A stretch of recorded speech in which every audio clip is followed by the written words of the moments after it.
We are live. We are live from Wisdom Harbor Studios in Orange Beach, Alabama at the Wharf. I'm Andy Andrews. This is the Blue Plate Special, a special Father's Day preparation episode. This is going to be fun today. We got a couple of really good stories to tell, and very excited that you're here.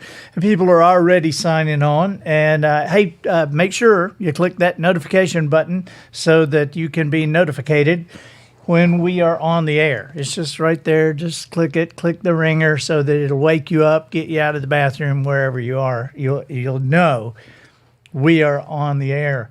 So, hi, Edie from Fairhope, Alabama. That's really just like shoot a slingshot right over there. And Marcy Taylor, good morning. Good morning to you. Kimberly Petrocchi from Oregon. Let's see, who else we got? Yep, looking forward to some Father's Day fun. Regina, Joyce Martin Green, hey, from Hoosierland. Hoosierland. We got a lot of Hoosier friends. Joan Peterson, thank you very much. Very nice. And Sandy Stevenson, Diane Hale from Tennessee. Sabrina Broussard from Louisiana. Broussard, with a name like Broussard, you're from Louisiana? I would have never guessed. Joyce from LaGrange, Georgia. And the old man is here, Kevin. Hey, buddy. And George Kosser, Big G. George, Kevin, how long has it been since you guys have seen each other? We're going to go ahead and get started. Hey, if you don't mind sharing this to your page. I know that it takes a great deal of trust to share something, just like take it and share a show to your Facebook page. But you can trust me, I promise.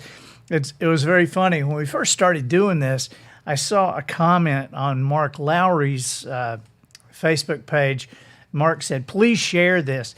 And somebody said to Mark, not sure if I feel comfortable sharing this yet. And so I put in there, well, I promise I won't say anything weird.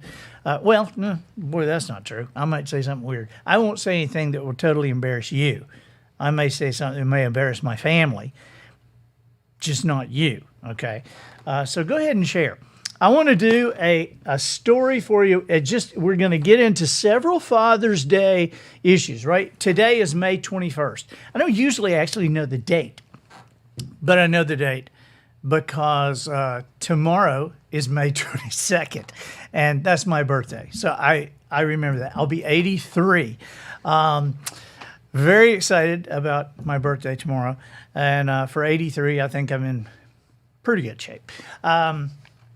But June 21st is Father's Day. We made a big deal about Mother's Day, and we seem to make a big deal about Mother's Day every year. And after we make this big deal about Mother's Day, dads we just kind of forget.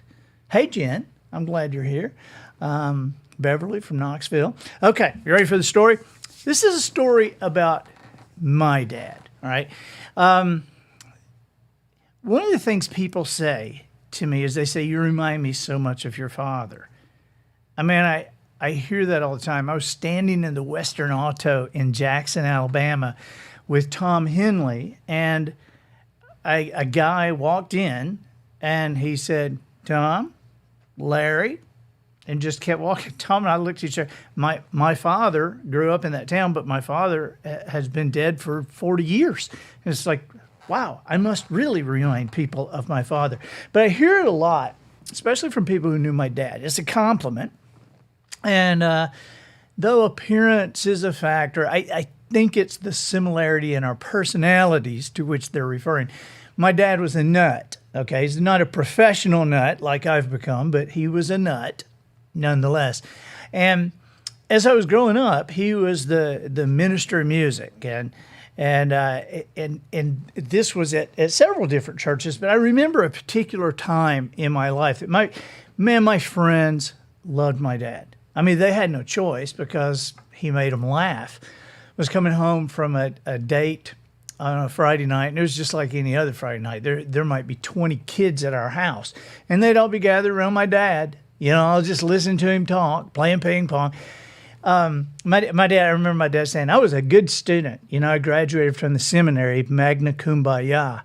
And he was just like straight face. Everybody would laugh. My mother would roll her eyes, and my dad would just be on to something else.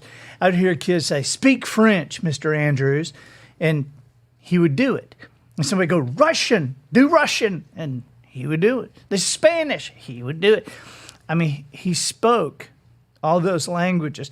Now, my father never had really learned a foreign language, but he had a way of pronouncing individual syllables that seemed incredibly real. He used facial expressions and hand motions, and he could convey these crazy thoughts, though no one ever understood a word he was saying. And to my friends, this was like the funniest thing in the world. So Miss Edna Thigpen of the Sentinel, the newspaper, once asked to interview my dad during what he said was an unusually slow news week, even for our town. And when word got out about the upcoming feature that was going to be in the newspaper, the whole town was just like in a frenzy of anticipation because everybody knew that Brother Andrews wasn't very tolerant of people who couldn't take a joke. And as my dad had stated on several occasions, Miss Edna must have had her humor removed as a child. Nobody was disappointed with the article. Okay, it included Miss Edna's comments about how lucky the Baptists were to have a minister who not only spoke 14 languages, including Swahili, but also to receive guidance from a man who often fished with Billy Graham. I have wondered many times if my dad ever asked forgiveness for those lies, but I doubt it. I was proud of the fact that even the non-churchgoers considered my dad an okay guy.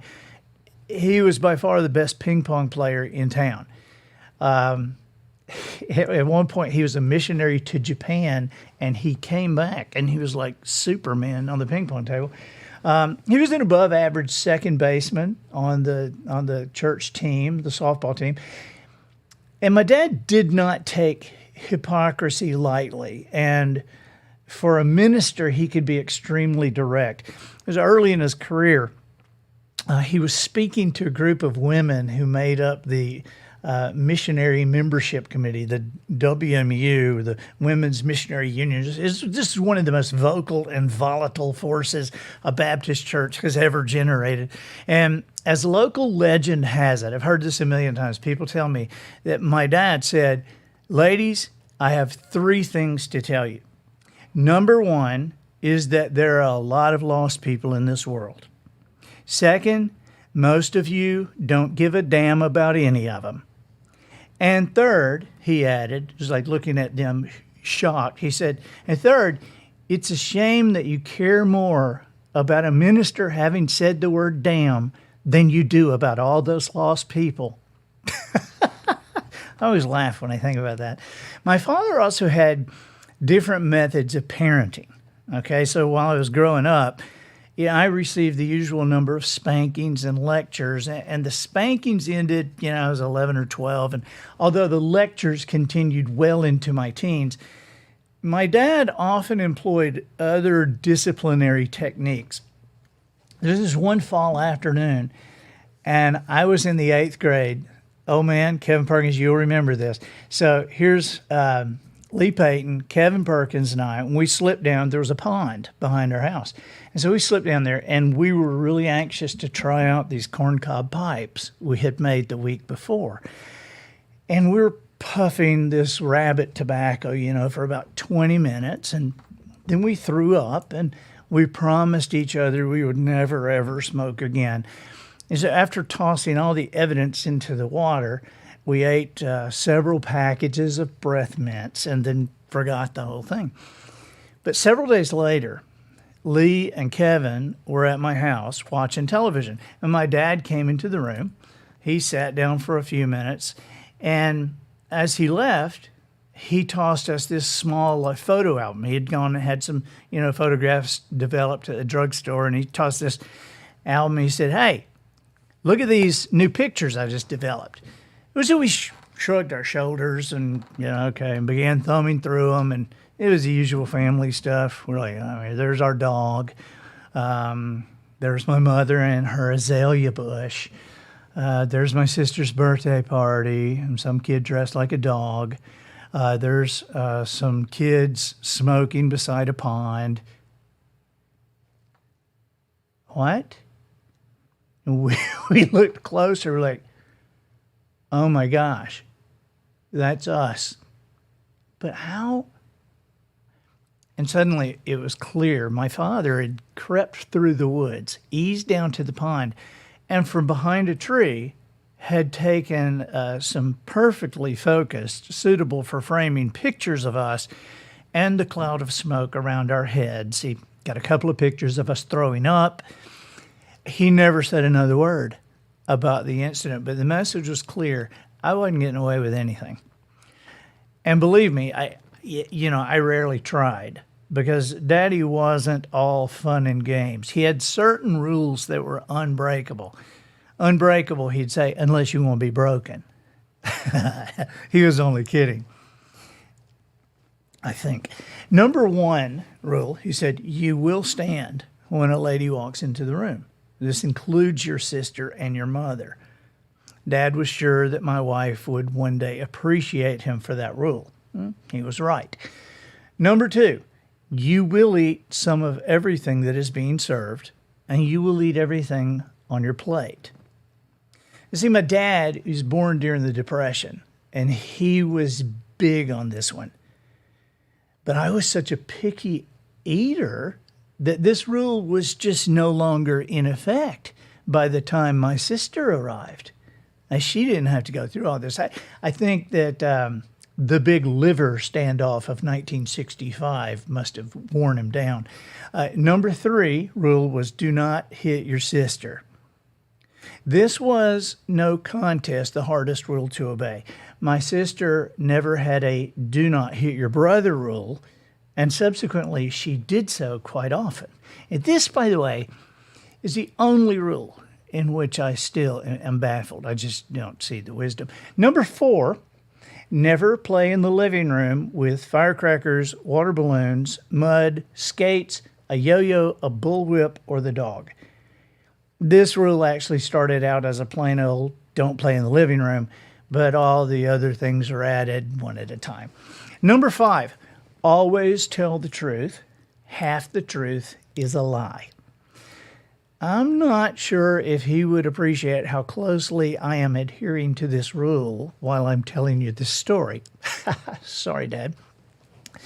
On most Sunday mornings, my father walked to church. He said it was to clear his mind, make the final edits in what he was going to do, and by 11 o'clock, every pew would be packed with people walking and, waiting. They're wanting to hear what Brother Andrews has come up with this week. And for the most part, the congregation enjoyed what he did, but he had some detractors as well. So, some people thought my dad was irreverent, that he was not respectful enough. And one time we had a visiting preacher, and he concluded his sermon by, he had been yelling the entire time. And he concluded his sermon yelling to everyone that all the televisions should be thrown into the river, all the stereos and radios thrown into the river, all the mini skirts and bikinis should be thrown into the river. And when he finally sat down, my dad, the minister of music, walked up and he said, please rise and join me now in singing hymn number 481, Shall We Gather at the River. He once urged everyone not to tell the Methodists that they would get into heaven, that they would need to be carrying a covered dish if they wanted to get there. See, these are the kind of things that made people love my dad. He was convinced that God knew how to smile. I'll never forget a conversation with my dad that occurred shortly after I got my driver's license. I'd asked him for the keys to the car, and he said, I'll let you use the car when you cut your hair. And I thought I had him cornered because I said, but Dad, Jesus had long hair. Yeah, my father agreed he did. And then with a smile, he said, He also walked everywhere he went. My father knew how to laugh. His smile was his greatest asset, and I can only hope to be the kind of man he was. Generous, witty, kind, consistent. He was a great dad, and I wish he were still around. I miss him a bunch during holidays, Father's Day especially, and I suppose I miss him the most when I'm reminded of his sense of humor. That, after all, is his legacy to me. Laughter, he would say, is also a ministry. You know, I think about my dad so much this time of year. That story, by the way, is from a book I did a long time ago. It was called Tales from Sawyerton Springs. And we're going to we'll put a link on here for you, and we've got some if you want to get them. Hey, Jeff Coleman, thank you for being here. I got another great story to tell you. Jimmy Yeary is here. Jimmy, I watched you and Jason last night on the Yeary Chapel. Golly, you guys just kill me. That was just awesome. Hey, this is a kind of a bridge between the two stories. Some of you know about this book. This is a book called The Heart Mender. And as you're getting ready for Father's Day, there's a lot of things. You know, we always think, you know, what would Daddy want? And as a dad, I can honestly say, for the most part, we don't want anything. We really want to, you know, we want to be with you, and we want to know that you love us and that you respect us and that you're thinking about us. And, you know, thinking about your dad requires something. If you're going to give a gift, it requires something a little more than going out on Saturday night to grab something just because you know you got to give your dad a Father's Day gift. You know, there are friends of mine. I haven't had my dad for a long time, and when I have a friend whose dad passes away, many times I'll say, "How old are you?" And I had a friend not too long ago, and I asked him. I said, "How old?" And he said, "I'm 49." I said, "Dude, you know, whenever your dad passes, it's a tough time. But I gotta say, I envy you having your dad for 49 years. You know, mine died when I was 19. And so I do envy you having your dad for that long. And sometimes dads and sons and daughters can get crosswise. We can get crossways with our parents for many, many different reasons. But I'm always reminded that of the Ten Commandments, you know, if you remember the Ten Commandments, all the Ten Commandments are do this, don't do this, you know, but there's only one that has a promise attached to it. And that is honor your father and mother, and you will have a good life. Honoring our parents comes in different ways, and honoring our fathers can be hard sometimes. I understand that. You know, I talked to an older friend of mine the other day, and he said, "Are you ever kind of depressed?" And I said, "Yeah." And he said, "Well, I just look at where you are right now in your life." And he said, "I know when my kids were, you know, older and, you know, they were getting ready to leave the nest, you know, it just kind of made me sad." And I know that feeling. And if you have a dad, just know how much your dad loves you and how much that relationship, how critical that relationship is. Now, the reason I mentioned this book, this is The Heart Mender. It's the story of when Nazi submarines were in the Gulf of Mexico during World War II, actually sinking American ships. A lot of people don't realize this really happened. But I was at an event, this was several years ago, and we were at round tables, and so the MC of the event's like a mile away. There are probably a couple of thousand of us. I was just in the audience, and at some point, the guy who was doing the MC, and he said, "Hey, we'd like to recognize that Andy Andrews is here today," and I kind of did that, and there was an older man sitting across the table from me, and he leaned over and he whispered. He said, "Are you Andy Andrews, the author?" And I said, "Yes, sir." He said, "I need to talk to you afterwards, okay?" And I said, "Yes, sir."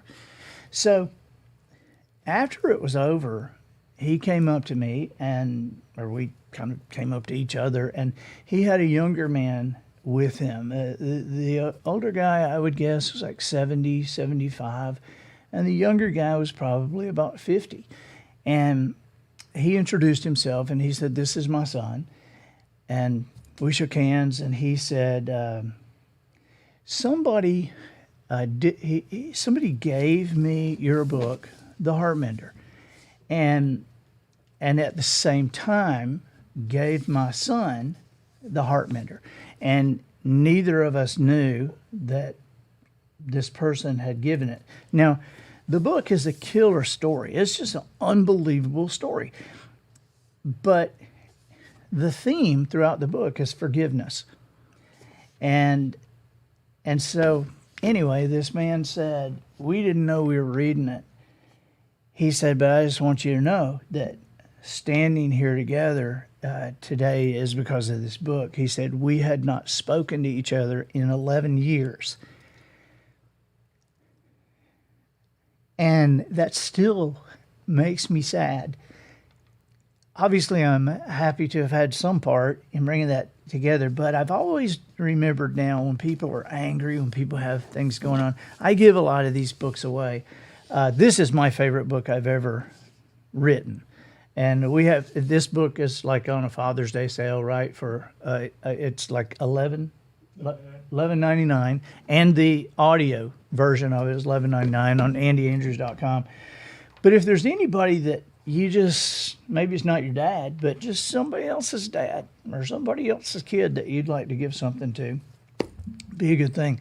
I want to tell you another story. This is my last Father's Day story, and I think this is a really good one. This has a lot to do with just this. This is a story that carries generations in my family, and the story starts on September 16th, 2004. Now, people in Orange Beach and Gulf Shores along the coast will recognize that date because that's the date that Hurricane Ivan made landfall and just kind of destroyed the place. Now, Austin, our oldest son, was a month away from his 5th birthday party. The Traveler's Gift had been in print for 2 years. And because of Robin Roberts and Good Morning America, the book had become a New York Times bestseller. But the manuscript for The Traveler's Gift had been written during the same year Austin had been born. So, curiously, when Ivan hit, the book was also about 5 years old, just like Oz. Now, Austin, from the first moments he began to express himself, we knew that Austin loved knives. For years, he collected them. It was kind of hilarious. People go, what do we give Austin for Christmas? What do we give Austin for his birthday? It was like, just go to Walmart, get a pocket knife. He'll be thrilled, But this fascination with wood and steel continued until he was in the 9th grade, and he had nearly 200 of them displayed in his room. It was somewhere on or around the week of February 24th, 2016, there were 2 significant events in my life. Here was the first.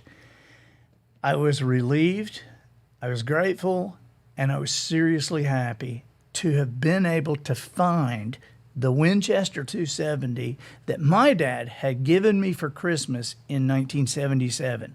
This was my senior year in high school, and I got this for Christmas, okay?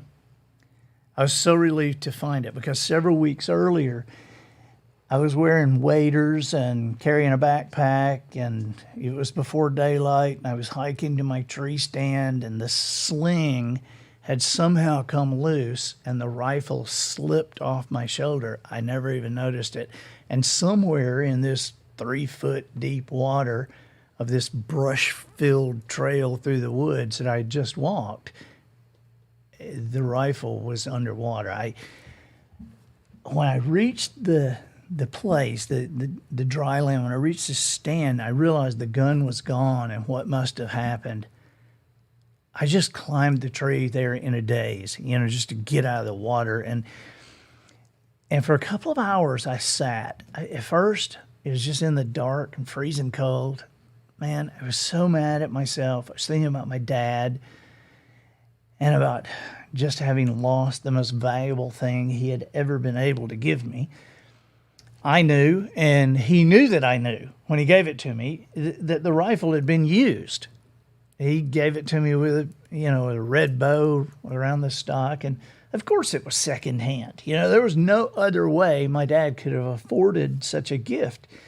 But Daddy was so happy and so proud of himself and proud for me that Christmas. It was the way I still like to remember him. A couple of years later, still grieving my mother's passing. My dad would be killed in an automobile accident. So there I am in the tree, and as daylight broke and this gathering light revealed this expanse of flooded swamp I had trudged through earlier, tears began to roll down my cheeks. And because I'm starting to think now, I'm understanding now, I got to go back to the camp, and I got to tell the boys that I've lost the 270. It was the only rifle I owned. It was the rifle that they had grown up, they would touch it, just awe and reverence when they were little kids. And this rifle story was one that was well known in our family. This was this was supposed to be the rifle that would one day pass from me to them. It was the only gift my boys would ever receive from a grandfather they had never met. But wait, remember, I already told you I found it, right? Several weeks after I lost the rifle, the floodwaters receded, and we took a bunch of guys and just searched this grid, and we found that old Winchester. It was just in the mud. It was gunked up, but eventually the rifle was restored, all its beauty recaptured, all the memories still intact, and it rests today, at this very moment, in a gun safe. But I told you there were two events that happened at the same time. I was so amazed that I was so touched by this thing that my dad had given to me. And that very same week that I found the rifle, it was about February 24th, 2016, Austin built his first knife. It was a bit bulky, and it was kind of rough in places, and as I recall, the blade was pretty scratched up. But by gosh, unbelievably, to me anyway, my kid had made a knife. It was like a real knife. You could look at it and say, that's a knife. And I remember thinking that the knife Austin made, thinking of this kind of like, this is the knife Austin made, and that it was like a singular event. It was like a Boy Scout badge, right? I assumed he would just kind of go on to something else. But he didn't. As some of you probably already know, he kept after it. He's becoming more and more skilled in handcrafting these beautiful knives, fillet knives and hunting knives and kitchen knives, big ones and paring knives, and some with Damascus steel. It's unbelievable. And he finally opened a business. That's AustinLegacyKnives.com. Now, some time ago, just a couple of years, Austin had an idea that he has pursued diligently. And it started with a question. Here's the question. Daddy, what happened to that old table and chair you used when you wrote The Traveler's Gift? The answer, as close as we could figure, was that, well, they were lost to the hurricane. For sure. Maybe. Or were they still on the junk side of the little playhouse? When we looked, yeah, there were actually chair and table-shaped somethings nestled there in the high weeds. But what Ivan had not done to this sad, plain to begin with furniture, time had accomplished. And no one was ever going to be using this stuff again. But what about the wood in the chair, we thought? And what about the table legs and the struts?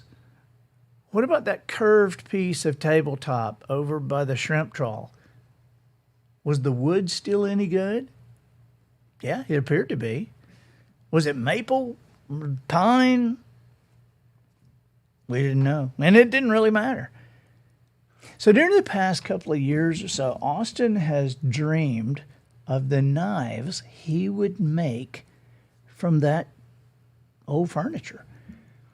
He's done the math, cut the wood into manageable chunks, and he has had each piece structurally stabilized using this negative pressure in a vacuum chamber thing he has.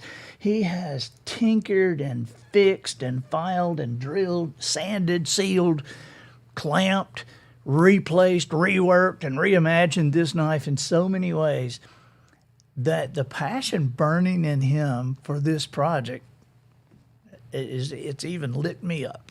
Okay. And at this moment, there's still a lot undecided about, what he's going to do with this very limited edition, obviously. But being his dad, there are several things that I know for certain. Number one, he decided on this slender, almost elegant design of a pocket knife. And since he figures most people will probably display it, the knife is not built for heavy work, but its narrowed razor point handle, it handles detail easily. It's got a 3.75 inch handle and a 2.75 inch blade of stainless steel. It's called the Traveler, and it has an overall length of 6.125 inches. Here's the second thing I know. Because all of them are individually hand-tooled, ground, sanded, sealed, buffed, and polished by Austin, each knife is discreetly marked 1 of 1 on its blade and carefully packaged by itself. 3.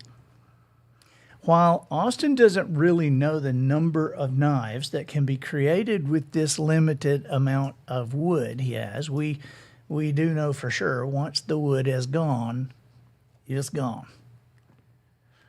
And the fourth thing I know is that he now has 61 of these knives in his safe.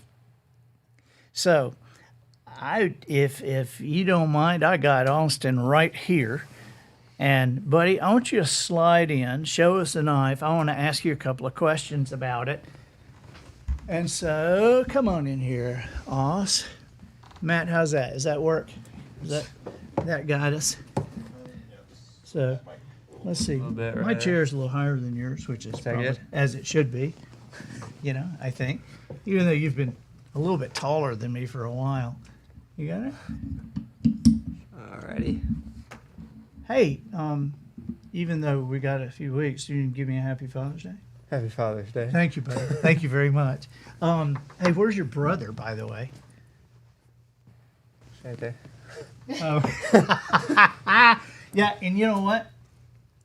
Yeah, that's Adam and his buddy Dylan. Dylan is getting married soon. Adam is not close, thank God. But these guys are Gulf Coast Nation. And so, I don't even have to ask what he's doing. They're out on the boat today. They're in the boat, yeah. It's like, hey, I couldn't, say, well, hey, we're doing a Father's Day thing. Why, you want to have both you guys come join your dad? And Dad, we've got a charter. We're taking some. Did you hear the bull shark they caught the other night? Yeah, they said they caught a nice one. Yeah, big bull shark up on the beach. Adam told me that client was more excited than any client he has ever seen in his life. He said it about came out of his skin Yeah. when they caught that thing. Oh my gosh! But they catch some big sharks and take people fishing. It's GulfCoastNation.com. So check them out. But that's all we're going to talk about, Adam, since he's not here. He's not here to wish you happy Father's Day. By the way, your hair looks good. Who cut your hair, son? That's you. Yeah, Got the old Floby. that's a Floby haircut, ladies and gentlemen. Yes, sir. Yeah. So, Oz, tell us about the knife. And I said I want to talk about this, but you got to come up with a special price for everybody, because if this would be to me the ultimate Father's Day gift. I got you. Well, it may be kind of hard to see since the camera's all over there, but You got the picture, Matt. I think you have the picture with that's right. with the knife up against the books, right? So this is the wood from the table and chair that I wrote the traveler's gift. It was weird cutting up a whole chair and just kind of like cutting it into little pieces like this. The cutting the chair took a lot longer than a lot of the other parts. Really, Mm-hmm. really. And so, how do you have this? How do you stabilize the wood? What do you do with that? There's a small tube vacuum chamber, and there's this liquid you put in it it's like liquid acrylic almost, but it's clear. And you put the wood in there, pour the liquid on top, and then you put a little blocker on top so the wood doesn't float above it. Then you put it under vacuum, and it sucks all the air out of the wood. You wouldn't think there'd be that much air. I'm shocked. Every in time you wood. do that, I'm shocked at how much air is in that wood. It keeps coming out for an hour. Oh yeah, most of the time you got to run it for like 2 or 3 hours, and then after all the little bubbles keep coming out the end, you cut the vacuum and release all the pressure, and wherever the air was inside the wood, all that stuff starts to creep in, and you let that sit overnight so it sucks it all up. Then you bake it in the oven, which Mom loves, and then it hardens it, and it looks just like the wood started, but it's a lot denser and harder, and Right. lasts a little longer. And won't shrink or anything. Won't shrink, yeah. Like that. Still can't put them in the dishwasher, but Right. it makes it a lot more durable. This is beautiful. And so, how much are you charging for these things normally? And then I'm going to ask you how much you're going to give our guys. No, normally in the little few batches I've done, they've been like 125. But right now for the Father's Day deal, we're doing 99. Okay. So they'll be good to go. I'm excited. I'm working on a few more right now. So Look at there. hopefully we'll have a few more in 61. The old man, Uncle Kevin, says he's been dying to know if you still had any of those knives, because he decided. he said he just decided what his kids are getting him for Father's Day. Gotcha. Man, this is beautiful, and the few that I've seen, and you haven't really told anybody, and you got it. Now we've been kind of keeping it under the table for a And little then while. I mentioned it on a podcast, and I got in trouble. It's like, Dad, we agreed. I'm not saying anything about that yet. And I'm like, I'm so sorry. It's like, oh my gosh. Well, we're saying something now, so Yeah. it's all right. Okay, thank you. All right. But man, I just and the little, it has the one of one One. on this. They're nice and pointy, and they kind of. My only thing with pocket knives for a long time was just they kind of are so bulky in your pocket, and this one's just got a little curve, and so you don't notice it a whole lot there. So I just love it. I mean, I loved it from the time you started these, and I said, man, this is gonna. So you guys. Dan Stone says that your knives are the best knives. I appreciate it. And I agree. I listen, the kitchen knives he does, I got for my Father's Day last year a beautiful fillet knife. What kind of wood is that you did on my Koa. Curly Koa Curly from koa. Hawaii. It is just gorgeous. But so anyway, I think you guys, if you want to give your dad something that nobody's going to walk in and go, yeah, I got one of those. I mean, it would be great if, especially, if your dad is a traveler's gift fan and he said, does it close? Yes, it does. Yes, it does. You remember where he said just a minute ago to have it in your pocket, that it was nice in your pocket? You wouldn't want to have it in your pocket like that. It's pointy. I've got like a bunch of little tiny nicks all over my hands from messing with those. How many times, now, this not with this knife, but I am curious, how many times in your knife making career have you gone to the emergency room? I think we only did that twice. There's been plenty of cuts. The first one I didn't think I needed to go, actually. No, he didn't need to go. It looked like somebody had slaughtered a hog, in the knife room. I don't need to go. There's blood all over the walls. Not really. It wasn't that bad. It wasn't that bad. The second one was, though, because that did happen, actually, because I was... What kind of knife were you doing at that time? The first one, the first one, something just slipped. The second one...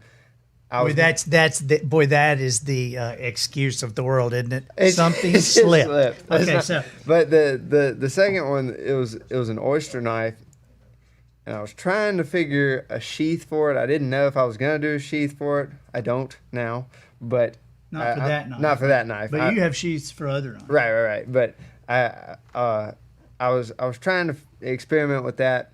And I had this piece of leather I had done, but it was really tight and it wasn't fitting. And I was getting impatient, and I was like, this has just got to fit, so I'm just going to shove it through. And I shoved it in the sheath thinking once it got to the bottom, stop.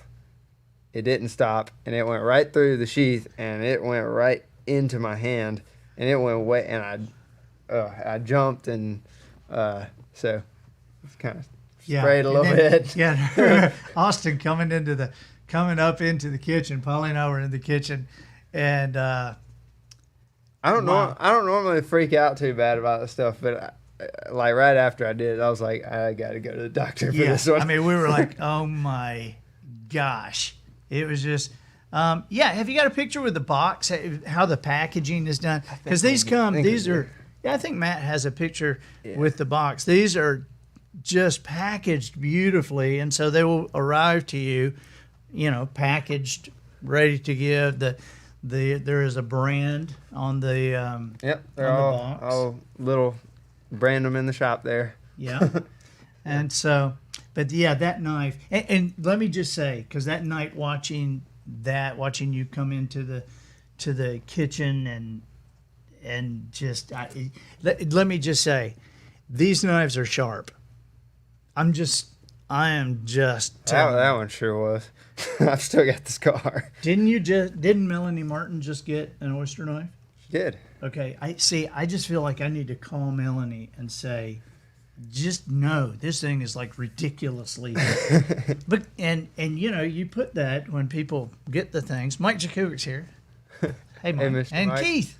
So when you see a piece of paper arrive with your knife saying, warning, this is sharp, I'm like, no kidding, because he has a machine that he sharpens these things with and then dials that down. I mean, you could shave with them.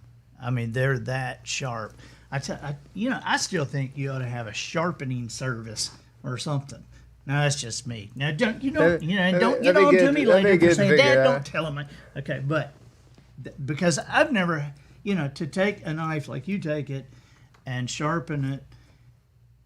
But it's funny to me that, Mama's always after you going, sharpen the knives. I can't. I know. It's like the cobbler's kids don't have shoes. So. It's like, why do I have to use dull knives? Yeah. But that is so funny. Hey, thank you, buddy. And Gene McDonald, hey, buddy. Yeah, Gene, you need to show this episode to your kids, man. I mean, you need one of these. Gene is so big. Gene's big. He's the bass, right? Oh, yeah. Gene's so big. He used this toothpick. Yeah, that'd be perfect. Yeah. But I think this will be great. So is there Matt, we got a thing up there where people can can find him. Okay, Got a link. so Yep, they're on yeah. available now on austinlegacyknives.com. and there's 61 of them. 61. I'm trying to work on a few more right now. 57 now. Oh, 50. Oh, there's only Sweet. 57 now. All right. Okay, Cool. okay, yeah, it's Thanks for the orders. yeah. Thanks for the orders, whoever already has. Yeah. Hey, Don Moen. Yes, I am looking good for 83. Thank you, Don. But yeah, there's 61, and keep working, buddy. You're doing great. Thank you. Thank you. Thank you for being a guest. Thank you on for Blue Plate putting it Special. out there. For being a guest on Blue Plate Special, you'll actually be able to stay another night at home and eat with us. Cool. I appreciate All it. right, buddy. Thank y'all. you. Thank you. Father's Day is very important, you guys. It's just very important to let your dad know how much you love him, how much you care, how much he has meant. And, you know, if you can figure out just over the next few days, up until that time, just figure out a story you could tell your dad. When is a moment that he meant something to you, and or that he did something that maybe he didn't think was a big deal, but over the years it has turned out to be a big deal for you. Nothing feels better to a dad than knowing that he's made a difference in his family's life. That's Blue Plate Special for today. We will be with you again on Tuesday. This coming Tuesday. It will be, right? You said Monday. Did I say Monday or Tuesday? I thought it was Tuesday. I thought it was Tuesday. Because Wednesday I'm having the procedure done in my neck. So I wanted to do Tuesday so that you could see me terrified. But we'll do Tuesday. We'll be next Blue Plate Tuesday. Hey, you guys, please feel free to go ahead. You can still now share this to your page and let people watch this episode. And we appreciate you being with us. It's great to have a bunch of friends who are hanging in. And anything we can do for you, we're glad to. By the way, these books for $11.99, I'll sign them. Okay, so just letting you know, for whatever that's worth. It'll probably decrease the value when you sell it on eBay, but I will sign it. All right. Bye-bye. Thank you. Great time.